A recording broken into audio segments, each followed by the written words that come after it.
Gimana hukumnya memberi hutang kepada orang minjam tapi berkali-kali nggak pernah bayar? Apakah kita termasuk orang yang menzolimi dengan tidak mendidik orang tersebut menjadi mandiri, karena sepertinya tak pernah mandiri dan tidak berniat untuk melunasi? Ayat yang paling panjang dalam Al-Quran, surat Al-Baqarah 282, satu lembar. Bukan tentang puasa, bukan tentang sholat, bukan tentang baca Quran, bukan tentang zikir, tapi ayat yang paling panjang tentang bayar hutang.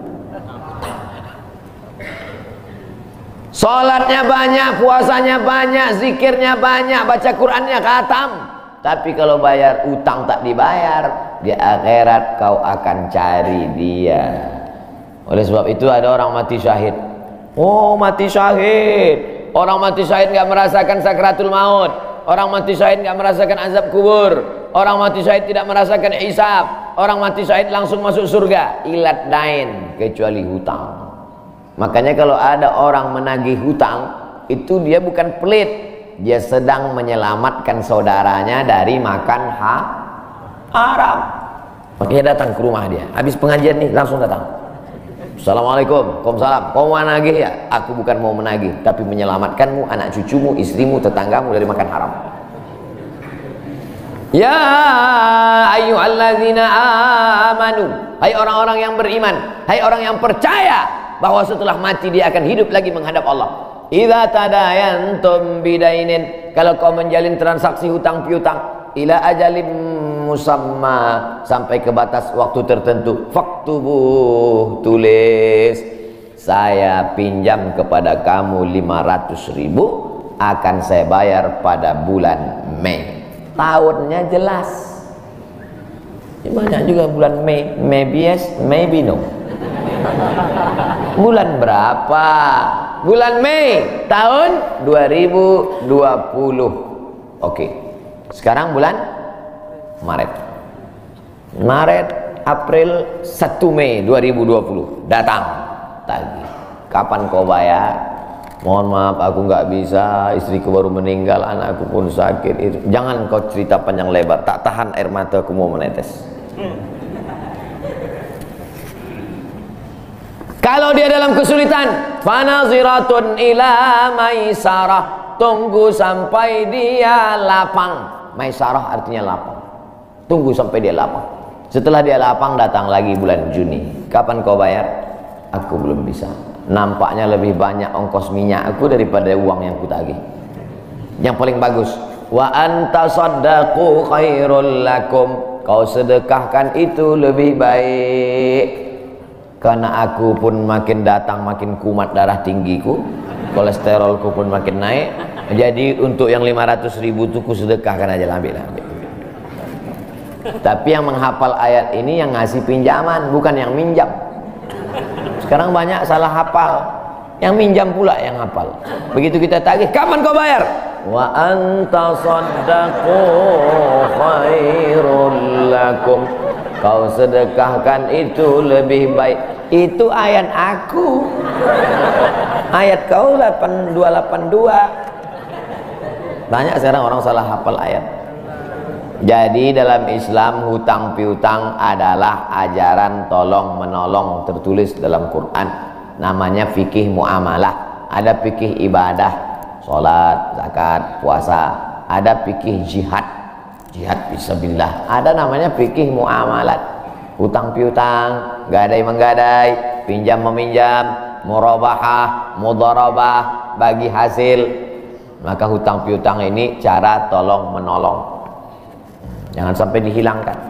Tapi kalau tidak mendidik, maka Islam bukan agama yang memanjakan orang. Ada anak yang kurang ajar kepada orang tuanya. Bagaimana caranya berbakti kepada orang tua yang telah wafat? Apakah anak ini masih dapat ampunan Allah Subhanahu wa ta'ala? Datanglah seorang bapak mengadu kepada Umar bin Khattab. Assalamualaikum Khalifah Amirul Mukminin Umar bin Khattab. Waalaikumsalam. Ini anak saya kurang ajar, tolong dihajar dulu. Kata Umar bin Khattab orangnya bijaksana. Dia tidak mau main pukul, dia tanya dulu, kenapa kau kurang ajar pada bapakmu? Hai Umar bin Khattab, kata anaknya, ya, apakah seorang anak itu punya hak terhadap bapaknya? Ya. Apa hak anak? Mencarikan ibunya yang solihah, memberikan nama yang baik, memberikan makanan yang halal. Itu hak anak. Kata anaknya, ibuku tidak baik, makanku tidak halal, namaku pun tak baik. Apa kata Nabi kepada bapaknya? Apa kata Umar kepada bapaknya? Laqad aqaqtahu qabla an ya'aqqa alaik. Sebelum anakmu durhaka kepadamu, kau sudah durhaka duluan kepada anakmu. Jadi kalau begitu, ada anak durhaka, ada bapak ini jangan sampai anak bapak tahu. Nanti dia pulang, anak durhaka kok. Dia senyum, kau bapak durhaka. Ibunya tak baik, namanya tak baik, makannya tak baik. Kasih dia nama yang baik, kasih dia makan yang halal. Kadang-kadang kenapa otaknya tak lurus? Karena makannya tak halal. Dikasih dia makan rishwah, makan sogok, makan haram. Kenapa kau kasih makan haram? Gimana lah Pak Ustadz, yang haramnya aja pun payah. Astagfirullah. Allah sediakan alam semesta begitu banyak yang halal. Kenapa kau kasih dia makan haram? Jangan pernah kasih anak makan haram. Pesan kakek saya, datuk saya, kalau bahasa kampungnya grandfather. Cucuku 40 orang, yang satu ini jangan sekolah umum. Maksudnya saya tak dikasih sekolah umum, maka saya tak pernah sekolah umum. Sekolah ibtidaiyah, sanawiyah, aliyah, al-azhar, Maroko, Sudan. Tak pernah sekolah umum. Cucuku yang ini jangan sekolah umum, jangan kasih makan haram, nanti otaknya gelap. Cucuku yang ini jangan kalian kasih makan haram, nanti otaknya gelap. Pesan itu disampaikan almarhumah mak saya ke saya. Kau pun nanti anak kau jangan kau kasih makan haram, nanti otaknya gelap. Kalau sudah otak gelap, tak bisa membedakan mana tiang, mana orang. Sifatnya kepala kita. Nah, jangan sampai anak kita durhaka gara-gara kita bapak yang durhaka. Kalau anak sudah durhaka, meninggal orang tuanya, setelah itu dia bertobat, bagaimana cara minta ampunnya? Maka dia bersedekah. Mana dalilnya? Seorang sahabat datang menjumpai Nabi. Ummi matat, ibu saya sudah meninggal. Afa atasaddaqu anha? Kalau saya bersedekah, apakah pahalanya sampai kepada almarhumah ibu saya? Kata Nabi, tasaddaq, bersedekahlah, sedekahmu sampai. Maka wahai anak-anak durhaka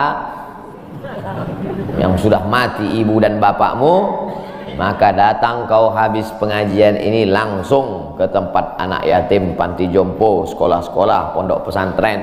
Tanya Pak Kiai, Pak Kiai, apa yang kurang di pesantren ini? WC. Karena pesantren santrinya 1000, WC-nya 2. Bayangkan panjang antriannya. Berapa yang keluar dalam celana? Saya bangunkan WC, pahalanya mengalir untuk almarhumah. Maka pagi, petang, siang, malam mengalir pahalanya. Sedekah. Ayu sedekatu afdal? Apa sedekah yang paling afdal? Sakyul ma, memberi air minum.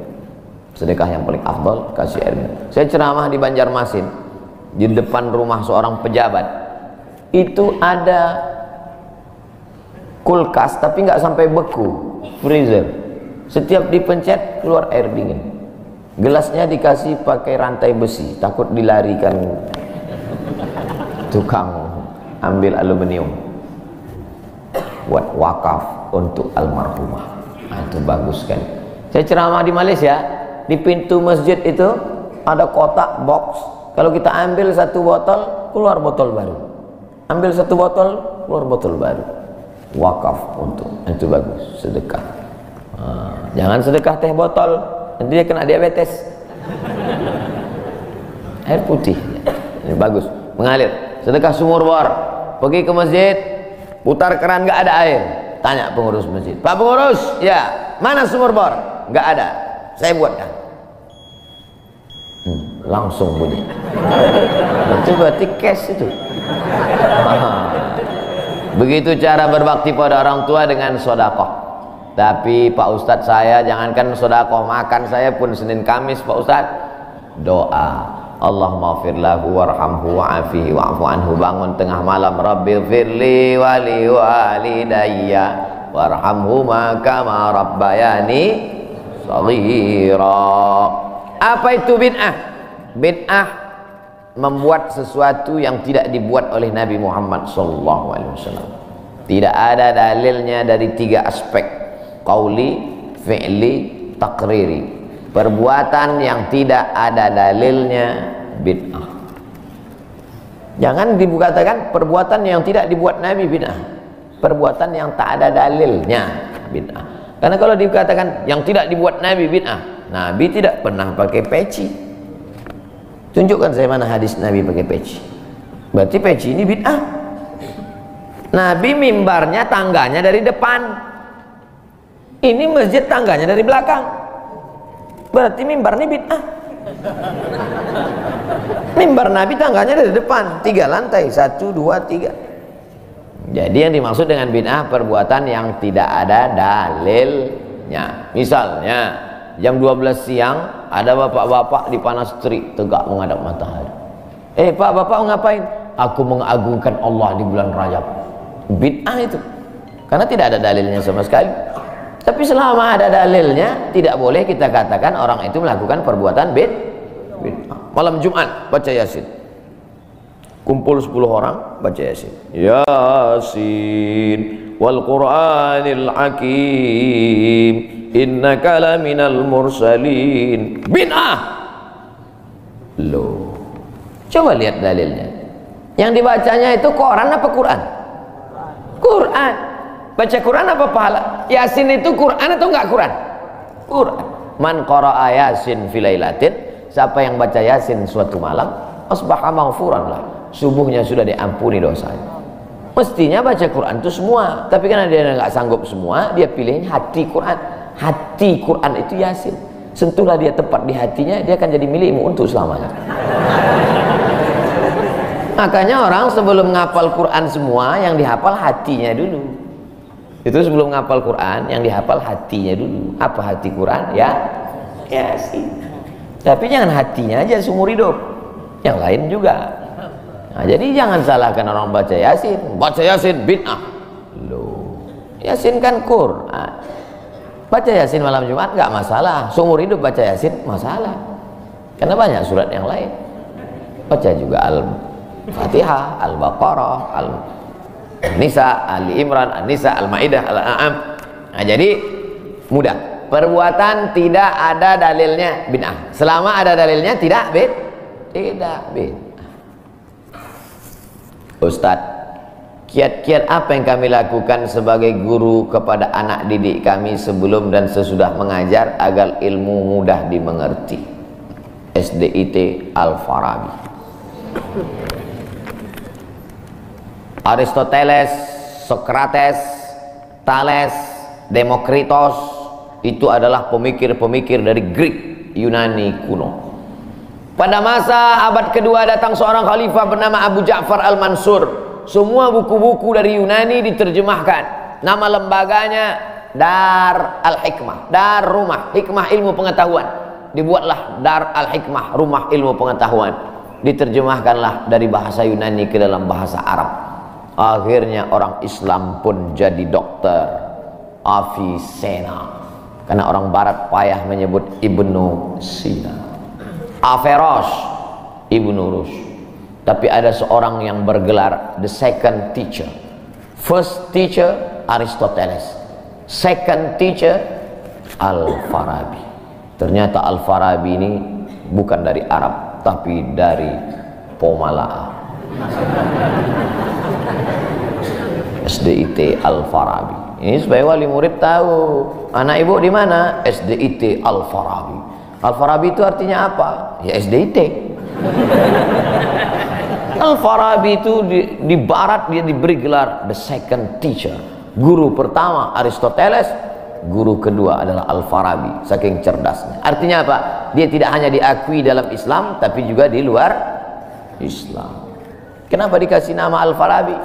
Karena ingin anak-anak kita dalam kepalanya tidak hanya fisika, biologi, kimia, matematika, bahasa Inggris, tapi juga dalam kepalanya ada Quran, hadis, fikih, akidah, akhlak, dan bahasa Arab. Sehingga nanti dia akan menjadi ekonom, tapi ekonom yang beriman. Dia akan menjadi filosof yang bertakwa. Inilah cita-cita alumni Al-Farabi, insyaallah. Amin ya rabbal alamin. Nah, yang pertama kali menjadi guru itu adalah ikhlas. Karena kalau gurunya ikhlas, cakapnya masuk ke hati. Kalau dari mulut ke mulut juga masuknya. Tapi kalau dari hati ke hati juga masuknya. Kira-kira yang tadi saya sampaikan tadi, saya mulai tadi jam 5.15, sekarang jam 6.05 dan 50 menit saya bicara. Masuk tak ke hati Bapak Ibu? Kalau tak masuk ke hati Bapak Ibu, berarti yang ceramah itu enggak dari hati. Dari mulut ke mulut juga masuk. Jangan sampai ke mulut pun tak masuk. Nauzubillah. Yang pertama kali tulus ikhlas. Karena perbuatan yang paling tinggi amalnya adalah menjadi guru. Makanya saya lebih memilih menjadi guru. Saya sampai sekarang menjadi guru. Cuman saya tidak punya kelas. Dulu sempat jadi dosen, habis itu keluar. Kelas saya sekarang masjid, lapangan sepak bola, sama stadion, sama gedung olahraga, sport center Antam. Saya mengajar tidak lagi terbatas oleh dinding kelas. Semua tempat menjadi tempat mengajar. Guru yang pertama harus ikhlas. Yang kedua, tingkah laku perbuatannya. Guru digugu dan ditiru. Guru itu dari mulai cara minumnya aja diikut orang. Guru minumnya tangan kiri. Yang minum tangan kiri itu setan. Berarti kalau ada guru minum pakai tangan kiri, berarti guru setan. Hati-hati jadi guru. Oleh sebab itu maka guru ini luar biasa. Guru ini luar biasa Bapak Ibu. Perbuatan yang tidak putus setelah mati guru. PNS setelah mati putus. Yang kan mati, pensiun aja putus. Apalagi mati. Tapi guru. Saya dulu punya dosen. Kata dia, saya ini lulus hakim. Tapi kemudian saya tinggalkan hakim, saya pilih jadi guru. Kenapa gitu Pak dosen? Karena kalau saya jadi hakim, 1 tahun ada 10 perkara, 10 senang kepada saya, 10 benci. Yang menang senang, yang kalah benci. Tapi menjadi guru, tidak akan ada murid saya itu yang benci kepada saya. Betul. Guru SD saya, berapa kali kepala saya diantukkannya ke tiang. Asal pelajaran saya nggak dapat, diantuk. Begitu reuni, saya cium tangannya. Saya nggak sakit hati, ingat aja dikit. Datang saya belikan hadiah, saya cium tangannya, meleleh air mata saya. Betul, menjadi guru itu adalah nikmat. Maka saya pilih jadi guru. Guru nggak ada pensiunnya. Saya sampai mati saya tetap menjadi guru. Oleh sebab itu maka guru ini luar biasa. Guru pahlawan tanpa tanda jasa. Oleh sebab itu menjadi guru. Oh, tapi jangan gara-gara ini semua pegawai Antam keluar mau jadi guru. Memang ibu bukan guru, tapi ibu menjadi guru bagi anak-anak ibu. Bapak jadi guru bagi keluarga bapak. Itu kita sudah menjadi guru insya Allah. Mak saya perempuan yang biasa, dia bukan guru, dia bukan PNS, dia bukan kepala sekolah, tapi dia menjadi guru bagi kami anak-anak. Kalau kami pulang bawa main-mainan, dia tanya, mainan ini dapat dari mana?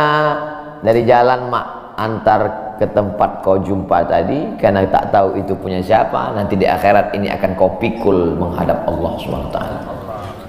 Sampai hari ini kalau ketemu barang-barang di jalan tidak berani bawa pulang, ingat pesan almarhumah emak itu. Mungkin cakap ustaz tidak masuk ke telinganya, tapi kata-kata ibu luar biasa. Ibu-ibu, bapak-bapak, nanti kalau mau sakratul maut, pesan paling jitu sampaikan pas mau mati. Jangan makan haram. Luar biasa itu, mereka berkesan. Sampai anak cucu akan mereka sampaikan. Nenekmu dulu ketika mau mati pesan terakhirnya, jangan makan haram. Baru sebut la ilaha illallah. Pertama ikhlas, Yang kedua, perhatikan tindak tandukmu, kau dikuku dan ditiru. Yang ketiga, insya Allah bangkitkan semangat, karena setelah kau mati akan mengalir pahalanya. Abdul Somad kalau mati meninggal dunia, setiap bulan Rajab, bapak-bapak, ibu-ibu, anak-anak bapak, cucu bapak, ibu yang hadir-hadir nih, anakku yang kecil, setiap bulan Rajab mereka beramal. Abdul Somad sudah mati dimakan cacing tanah di Pulau Sumatera, di Riau, pahalanya tetap mengalir. Dari mana? Dari Pomala. Bismillahirrahmanirrahim. Assalamualaikum Ustaz. Waalaikumsalam. Apa tips cara meraih kesuksesan yang berkah di masa muda?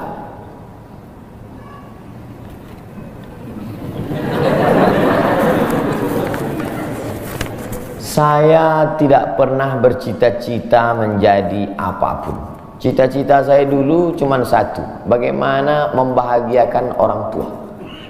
Itu saja. Ya Allah, aku sekolah, tak tahu dulu pulang mau jadi apa. Yang penting bisa membahagiakan orang tua. Itu saja. Jadi setelah itu sampai, ya sudah, bisa menyenangkan hati orang tua, bisa, itu saja. Maka selalu saya sampaikan di kampus-kampus kepada mahasiswa, kalian kalau belum bisa membahagiakan orang tua, jangan menyusahkan orang tua. Ini kadang baru ngelihat namanya aja di HP dah kumat darah tinggi emaknya. Kalau belum bisa membahagiakan dia, jangan menyusahkan dia. Maka saya di Mesir 4 tahun tak pernah saya minta duit. Tiba-tiba udah sampai ke Mekah. Mak, aku udah di Mekah. Dari mana kau dapat ongkos? Ada tabunganku sikit-sikit. Pergi ke Mekah, kerja, pulang, bayar hutang.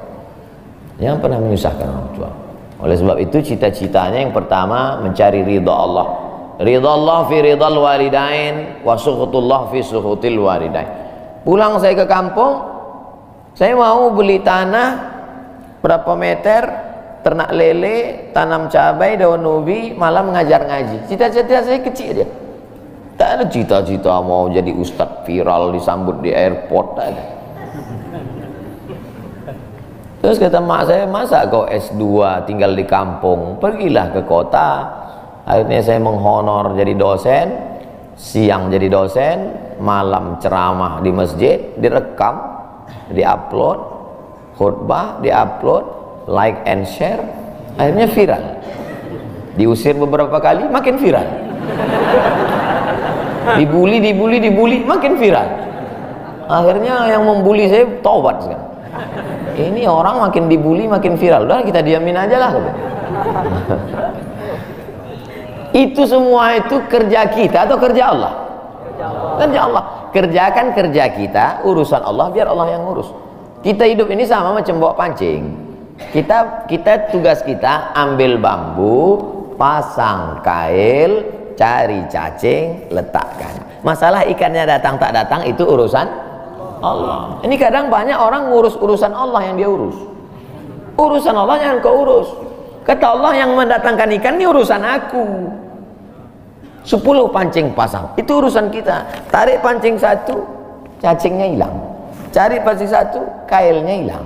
Cari pancing satu, talinya hilang. Yang ke-10, bambunya hilang. Marahkah kita? Tidak. Karena urusan kita sudah selesai. Serahkan urusan Allah. Pulang ke rumah, rupanya Allah mau kasih kita bukan ikan mentah, tapi ikan masak. Banyak orang terlalu berpikir hidup ini kau buat saja urusanmu, urusan Allah. Urusanmu berangkat dari rumah kerja, masalah hasilnya urusan Allah. Berapa banyak orang bekerja tapi tak dapat apa-apa. Betul? Kalau sudah rezeki tak kemana. Tapi jangan gara-gara ini lalu bapak enggak kerja. Dibangunkan ibu besok pagi, bang, apa enggak kerja masuk kantor? Urusan Allah. Kalau ada suami ibu seperti itu, ibu jangan marah, biarkan aja. Nanti jam 12 dia bangun, dia lapar, dia tengok, mana makanan? Ibu jawab, urusan Allah. Harus ada usaha dan ikhtiar. Pertama, niat cari ridha Allah. Kedua, senangkan orang tua. Ketiga, berusaha. Setelah itu, tawakal Allah. Hidup jangan susah. Hidup sudah susah, jangan bikin susah. Hidup sudah pahit, jangan minum kopi pahit. Apa hukumnya suami menyembunyikan uang dari istri?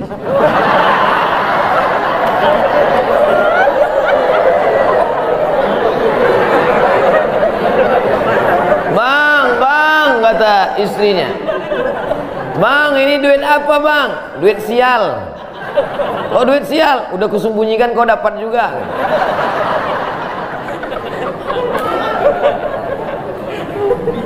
Bapak menikah sama ibu, ibu menikah sama bapak. Apakah hartanya jadi satu atau harta masing-masing?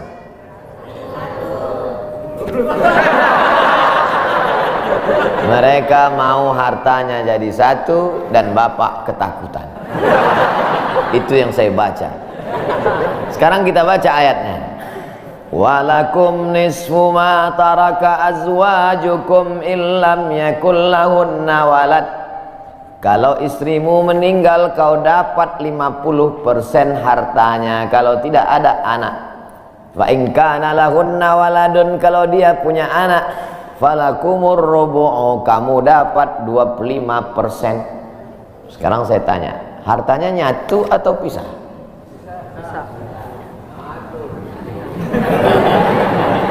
Memang kalau belum sarapan susah nangkap. Saya ulang sekali lagi. Walakum nisfu ma taraka azwajukum.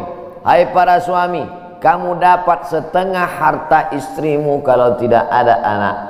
Fa in kana lahunna waladun, kalau ada anak kamu dapat 1/4. Artinya hartanya misah. Harta bapak beda, harta ibu beda. Ibu kerja, punya kebun, punya tanah, punya speedboat, itu harta dia. Bapak punya usaha, harta bapak. Meninggal ibu, 50% untuk bapak. Apa beda harta ibu dengan harta bapak? Di dalam harta bapak ada hak ibu, dalam harta ibu tidak ada hak bapak. Takbir. Saya ulang sekali lagi. Ibu menikah dengan bapak, bapak menikah dengan ibu, ibu bawa harta, bapak bawa harta. Bedanya apa? Dalam harta bapak ada hak ibu, dalam harta ibu tidak ada hak bapak. Kenapa dalam harta bapak ada hak ibu? Karena bapak wajib memberi nafkah. Kewajiban bapak 5. Pertama, kasih makan. Kedua, kasih pakaian. Ketiga, kasih tempat tinggal. Keempat, kasih pendidikan. Kelima, kasih perhatian. Lebih dari yang ini, itu bukan milik mereka lagi. Jelas? Ini ada sekarang suami setelah menikah, pas dilihat surat apa semua tak ada punya dia. Semua atas nama istrinya. Ini orang kalau meninggal ini tidak kena azab kubur, karena di dunia sudah terlalu azab dengan istrinya. Dari yang saya sampaikan ini jelas tentang pembagian batasan-batasan harta. Jelas? Jelas. Jadi tidak serta-merta setelah menikah jangan mau anak perempuan kita ditipu laki-laki. Istriku, mana surat mobilmu, mana surat tanahmu, tadi kita sudah akad nikah, semua hartamu milikku, surgamu di bawah tapak kakiku. Oh, tidak begitu. Makanya laki-laki harus ngerti, perempuan juga harus paham.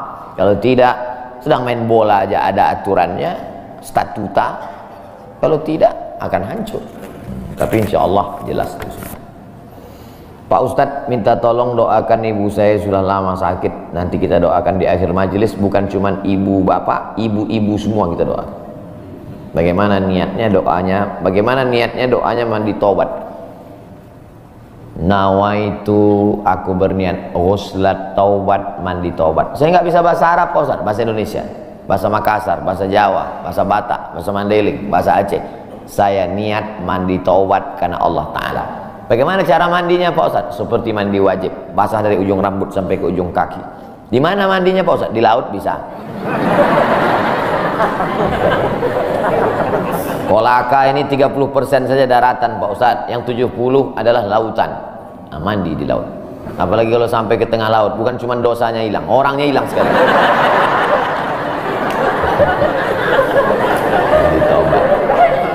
Setelah mandi taubat, salat sunat taubat, usolli sunnatat taubat raka'ataini lillahi ta'ala. Ayatnya bebas. Ayat apa yang paling panjang? Hafal kau amma yatasaalun? Tidak. Wadduha? Tidak. Kulhu? Hafal baca kulhu. Di sujud terakhir banyak berdoa. Berapa kali salat sunat taubat sehari? Sebanyak-banyaknya. Kami dulu dipesankan guru kami, pagi salat sunat taubat, siang salat sunat taubat, petang salat sunat taubat, sebanyak-banyaknya salat sunat taubat, salat sunat taubat, salat sunat taubat, salat sunat taubat. Usolli sunnatat taubat raka'atain lillahi ta'ala. Ma min muslimin yudhnibu dzamban, ada orang yang silap salah berbuat dosa. Summa yatatahhar, bersuci, berwudu, mandi taubat. Summa yusolli raka'ataini, salat sunat 2 rakaat. Summa yastaghfirullah, minta ampun kepada Allah. Illa ghafarallahu lah, Allah mengampunkan dosa-dosanya. Bulan Rajab banyak-banyak taubat, bulan Sya'ban tingkatkan ke taubat, masuk ke dalam bulan Ramadan insyaallah mendapatkan Lailatul Qadri khairum min alfi syahr. Semoga Ustaz senantiasa diberikan Allah kesehatan, amin. Saya dari Medan. Ada juga orang kampung saya di sini. Bagaimana cara bakti seorang anak, cara membahagiakan orang tua berjarak jauh dengan kita, sedangkan bertemu dekat bersama orang tua mungkin hanya 1 tahun sekali, Idul Fitri saja, karena harus bekerja di PT Antam Tbk Sulawesi Tenggara. Ada sesuatu yang tak bisa kita bayar dengan uang, tak bisa dibayar dengan uang. Yang bisa merasakan ini orang yang orang tuanya sudah meninggal, yang masih hidup tak bisa. Lam ya'rif man lam yadhuq, yang tak pernah merasakannya tak bisa menceritakannya, karena tak bisa dirasakan. Setelah orang tua itu tak ada, barulah kita rasa dunia ini hampa, tak ada guna. Duit itu tak ada gunanya, mobil itu tak ada gunanya, rumah itu tak ada gunanya, apapun tak ada gunanya. Waktu dapat saya gelar doktor dari Sudan, pulang saya ke rumah, tak ada gunanya, tak bisa lagi diceritakan.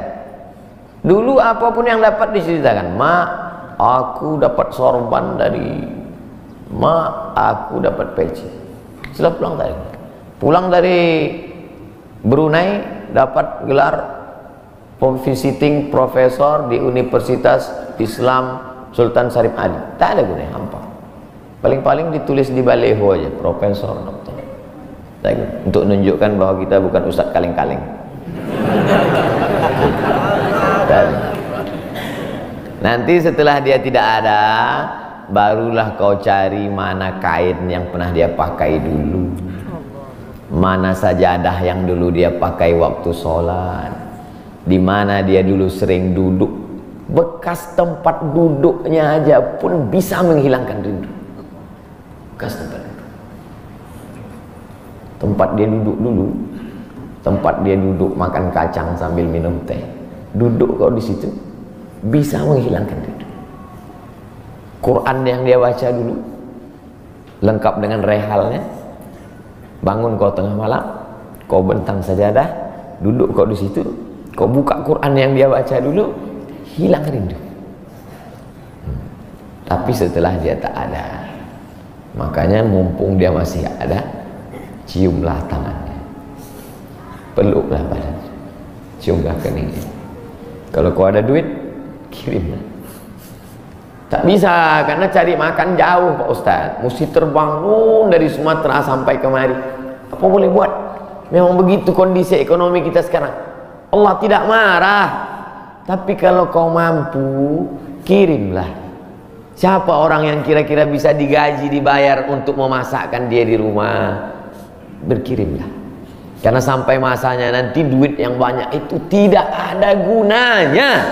Sebanyak apapun kau simpan, tak ada rasanya lagi, hampa, tak ada gunanya. Maka mumpung dia masih ada, Idul Fitri paksa-paksakanlah pulang. Mahal tiket pesawat, tabunglah, teleponlah. Masih ada dia menyambut teleponmu, berikan HP yang kira-kira lama dia pakai, tinggalkan. Mak, ini chargernya, ini handphonenya, ini baterainya, persiapan kalau rusak pasangkan di sini. Nanti kalau aku telepon Sampai masanya nanti handphonenya berbunyi tapi tak ada yang mengangkat. Selagi dia masih ada, senangkanlah hatinya. Kirimkanlah kain.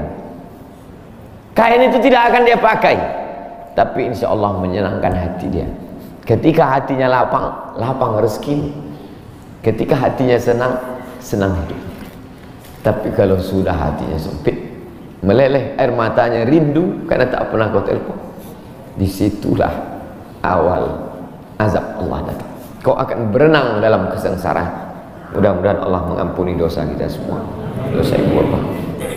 Al-Fatihah. Salam dari komunitas GCM Karimun.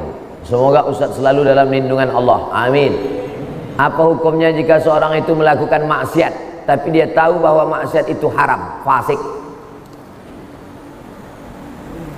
Mulutnya berkata asyhadu an la ilaha illallah wa asyhadu anna muhammadar rasulullah, tapi hatinya tidak berkata, maka dia munafik. Lain di bibir, lain di hati. Judul lagu ada lagunya tuh. Saya cuma di masjid aja segan, kalau di tanah lapang saya nyanyikan. Lain di mulut, lain di hati, munafik. Orang yang berkata asyhadu an la ilallah, asyhadu anna muhammadar rasulullah, tapi tidak mau beramal, maka dia fasik. Yudillu bihi katsira wa yahdi bihi katsira wa ma yudillu bihi illal fasiqin. Maka orang yang fasik itu disesatkan Allah Subhanahu wa taala. Sudah tahu itu haram, dibuatnya juga. Dibuatnya juga.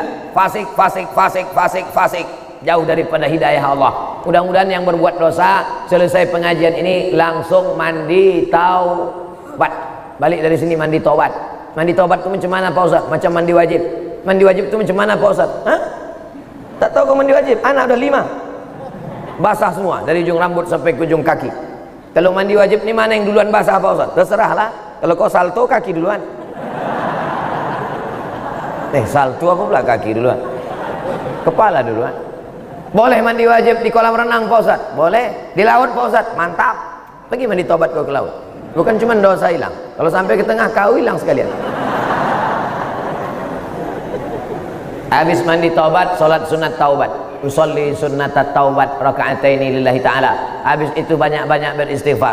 Wallahi demi Allah, inilah astaghfirullah rabbi wa atubu ilaih. Aku beristighfar dan bertobat kepada Allah mi'ata marrah, 100 kali sehari semalam. Nabi yang dijamin masuk surga, taubatnya, istighfarnya 100 kali sehari semalam. Kita istighfar 3 kali. Halo. La ilaha illallah Muhammadur Rasulullah. Ustaz Abdul Somad, saya nama tak boleh sebut, menjaga kode etik jurnalistik. Mohon bantuan Ustaz untuk menyampaikan sedikit tentang zakat profesi. Jangankan sedikit, banyak pun jadi.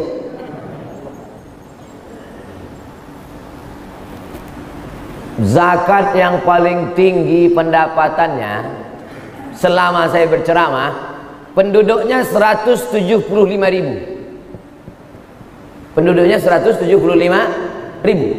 Zakatnya 18 miliar. Banyak apa sedikit? 18 miliar tuh kalau kita belikan cincau. Oh, gembong kita. Berenang kita. Rakyatnya cuma 175.000. Tapi zakatnya 18 miliar. Namanya Kabupaten Baru, Sulawesi Selatan. Sulawesi Selatan. Sukunya Bugis, mayoritas Bugis, orang-orang kaya Bugis.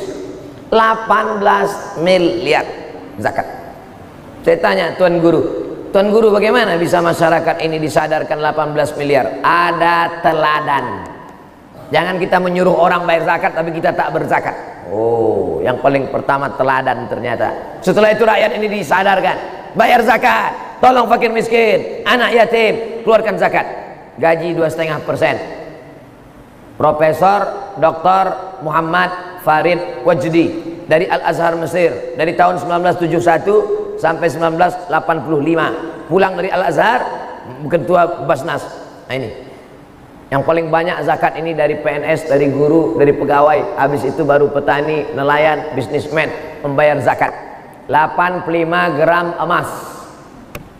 85 gram emas kalau sekarang 42.500.000 dibagi 12. Kalau begitu satu bulan 3,6. Siapa saja yang berpendapatan 3,6, maka kemudian dipotong 2,5%. Tapi Ustadz, kata Profesor Dr. Farid Wajdi yang alumni Azhar ini, Ustadz Somad, sehebat apapun kita menyampaikan zakat, kalau tidak ada motivasi dari pejabat, bupati, DPR, omong kosong, ceramah tak laku Pak Ustadz, bebuih mulut kita. Bayarlah zakat, naik ke atas mimbar, bayarlah zakat, jamaah tidur. Tapi bupati tak perlu dia berteriak, pelan aja, bayar zakat ya. Kalau kami tak mau Pak, siap-siaplah kalian, dikit aja, buat matre 6.000. Saya yang bertanda tangan di bawah ini pegawai, pas cerita zakat tiba-tiba rusak nih, ada sabotase nampaknya. Saya yang bertanda tangan di bawah ini pegawai kabupaten, kalau saya tidak membayar zakat, maka saya siap dicampakkan ke pulau yang paling jauh dekat dataran Tiongkok. Tidak ada cara lain menyelamatkan umat ini kecuali dengan aturan. Awalnya keterpaksaan. Apa kata pepatah Melayu? Allah bisa karena biasa. Kalau sudah terbiasa dia bayar zakat, insya Allah kita selamatkan masyarakat ini. Bagaimana kalau kita kerja di Karimun, bayar zakatnya di luar Karimun? Tu'khazu min aghniyaihim wa turaddu ala fuqaraihim. Diambil dari orang kaya di negeri itu, diberikan kepada fakir miskin di negeri itu. Cari makan di Karimun, bayar zakat di kampung. Apa maksudnya ini bro? Pak Ustadz, di kampung saya banyak orang susah, pakai prosentase lah. 75% di Karimun, yang 25% di kampung halaman. Jangan kau bawa semua di kampung, habis itu kau cari makan di sini. Di sini ada fakir miskin. Makanya bayar zakat itu ke Basnas, Badan Amil Zakat Nasional, supaya diatur terus. Waktu saya sosialisasi di Kampar, Kabupaten Kampar Riau, bayarlah zakat ke Basnas. Datang satu bapak-bapak, Pak Ustadz, kalau saya bayar ke Basnas, tetangga saya tak dapat, keluarga saya tak dapat, orang kampung saya tak dapat, maka saya tak mau bayar ke Basnas. Kebetulan orang Basnas ada di situ, ada ketua Basnas di situ. Pak Basnas, tolong jelaskan. Ditanyanya, ente berapa kasih keluarga zakat? 500.000. Serahkan harta ente ke Basnas, kami kasih 1 juta. Terdiam dia. Makanya kita buat daftar, saya mau bayar ke Basnas, tapi saya selama ini ada tanggungan, ada tetangga saya, ada keluarga dekat saya. Kalau kalian mau bayarkan ini, maka saya serahkan. Insya Allah bersatu kita lebih besar. Zakat ini sama macam lidi, satu batang lidi, apa yang bisa dibuat? Tapi kalau satu sapu lidi yang besar, maka insya Allah jangankan fakir miskin, semuanya akan hilang. Seperti yang pernah dilakukan pada Khalifah Umar bin Abdul Aziz. Siapa yang sanggup berjalan kaki dari Son'a, Yaman, ke Darul Bayda, Maroko, 8 negara, berjalan kaki dari Son'a, Yaman, ke Darul Bayda, Maghribi, dari Asia ke Afrika, takkan ada fakir miskin. Dengan apa? Dengan segenggam kekuasaan, Basnas ditopang dengan perda, peraturan daerah yang dibuat DPR, disupport oleh bupati, kepala daerah, alim ulama menebarkannya, men-share-nya melalui ceramah dan khutbah. Selamatlah negeri ini daripada kristenisasi, daripada rentenir, daripada riba. Kenapa? Tertolonglah dengan ekonomi umat dengan zakat. Apa hukumnya seorang ikhwan dan seorang akhwat saling chat dengan tujuan ta'aruf? Ta'aruf itu 4 orang. Ada laki-laki didampingi keluarga laki-laki, ada perempuan didampingi keluarga perempuan. Tak boleh berdua-duaan dengan tak mahram. Lalu kemudian ditanyanya, mau kau nikah sama dia? Ku tengok dulu mukanya ya Ustadz. Kemarin ku tengok waktu keluar dari masjid, waktu di Karimun itu putih, rupanya matahari belum terbit. Tak jadilah Pak Ustaz. Batal. Pas dilihatnya cocok, sempurna. Putihnya sesuai Pak Ustaz. Rupanya pas senyum gigi berkawat. Tak jadi, batal. Sesuai kata Nabi SAW, pandanglah wajahnya. Kenapa? Li'annahu ajdaru, karena itu lebih menguatkan hatimu untuk menikahinya. Yang boleh tengok itu dua saja, wajah sama tapak tangan. Apa guna tapak tangan ditengok pada zaman Nabi? Karena dengan tapak tangan itu bisa diketahui apakah dia perempuan merdeka atau budak hamba sahaya. Kalau hamba sahaya kasar tangannya, siap kau tidak menerimanya. Oleh sebab itu kalau sudah siap, istikharah, maqaba man istakhara wa manalima man istasyara. Tidak akan sia-sia orang yang istikharah dan tidak akan menyesal orang yang mendengar pendapat orang lain. Fa idza azamta fatawakkal 'ala Allah. Bukan melalui chat berdua. Pertama tanya nama, lama-lama kirim foto, lama-lama entah apa-apa dia buat, lama-lama berjanji. 6 cara setan menggoda. Bagaimana yang pertama? Fanazratun, pandangan mata. Yang kedua, fasala fabtisamun, senyuman. Setelah menengok, senyum. Yang ketiga, fasalamun, say hello, hai. Yang keempat, fakalamun, apa kabar. Yang kelima, famau'idun, janjian. Yang keenam, faliqaun, pertemuan. Kalau sudah bertemu tak ada mahram terjadi apa yang terjadi. Mudah-mudahan terpelihara anak-anak kita ini dari pergaulan bebas. Siapa yang mengontrolnya? Orang tua. Anak-anak muda ini nakal, tapi kenakalan orang tua juga luar biasa. Kalau datang anak muda pakai mobil, silakan bawa. Saya bawa ya Pak, bawa. Kami pulang jam 12 Pak, adzan subuh pun tak bawa. Semoga Ustadz diberikan umur panjang yang berkah. Amin. Saya mohon izin menyampaikan tausiah Ustadz melalui tulisan, terutama masalah zikir. Boleh ya Pak Ustadz? Mantap. Ceramah-ceramah ini kalau bisa anak-anak muda kalian tulis ulang balik. Habis itu kalian share. Buatkan grup WhatsApp, kumpulan ceramah Ustadz Somad dalam bentuk tulisan. Grup FB, kumpulan ceramah Al-Mukarram Fulan, Ustadz kami. Kirim semua. Karena banyak orang tak mau mendengar, mau membaca. Banyak orang tak kursus membaca, mau mendengar. Ada orang tak fokus baca, tak fokus dengar, dia mau nengok. Ada orang fokusnya nengok tapi tak mau dengar. Ada orang fokusnya dengar tak mau nengok, MP3. Ada orang tak fokus dengar mau nengok, MP4. Tak mau dengar, tak mau nengok, tulisan. Tulisan tak mau, nengok tak mau, dengar tak mau, campakkan ke laut.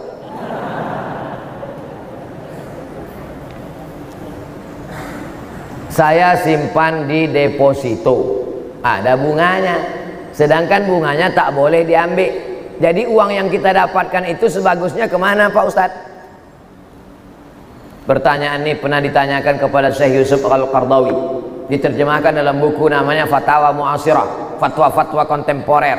Menabung di bank konvensional karena di kampung dia tak ada bank Riau Kepri Syariah, terpaksa menabung di bank konvensional karena kalau diletakkan di bawah bantal hilang. Saya khawatir kalau diletakkan bawah bantal Pak Ustadz. Kau khawatir pencuri? Tidak. Jadi siapa yang kau takut? Bini saya. Bang, duit apa nih bang? Duit sial. Kenapa duit sial? Udah kusembunyikan kau dapat juga.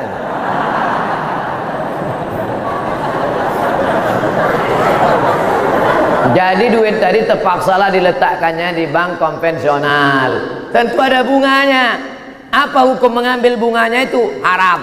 Kalau begitu dicampakkan ke laut, tak boleh. Karena tak boleh membuang duit, haram juga hukumnya. Jadi bagaimana caranya?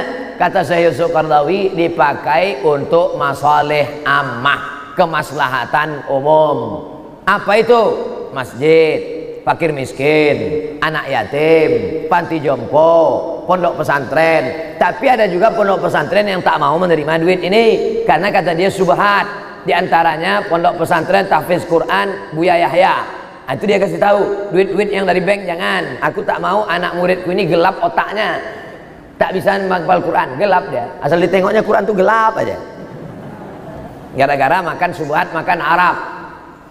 Ini kata Syekh Yusuf Qardawi. Saya Abdul Somad, fakir ilmu, tak ada ilmu. Saya hanya menyampaikan fatwa-fatwa ulama saja. Saya baca, saya sampaikan. Saya dengar, saya sampaikan. Yang baik datang dari Allah, yang buruk dari hamba Allah yang dhaif. Mudah-mudahan kaji kita subuh ini mendapat ridha Allah Subhanahu wa taala. Amin ya rabbal alamin. Ala hazihi niyah wa kulli niyatin salihah. Al-Fatihah.